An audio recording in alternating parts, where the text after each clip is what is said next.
sururondogoro ku rupfu rwiwe usanga ibibazo byabaye abantu bamwe batangiye kuzana narrative z'ibinyoma batangiye kuzana ibintu byo gucamo abantu cyane cyane tugara twahagurukiye kumara ubwoko kugira ngo bayobze abantu kandi nyuma y'urupfu rwiwe babwire kuko mbere y'uko urupfu ruba hari abantu batangiye kubyigamba umuntu bita Munigantama Sebatware yavuze yuko makanika agiye kwicwa iminsi 2 nimba 3 ava yuko umuntu ari butse umuntu bita Kingungwa uri yabita representa uwo nawe yabivuze sizeri zo mu Minembwe umuntu afasayine aravuga ngo makanika agiye kuraswa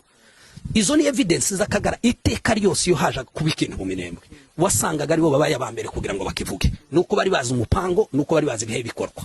rero kugira ngo mbwira abantu mu magambo make kandi hariho nahandi nabivuze ntabwo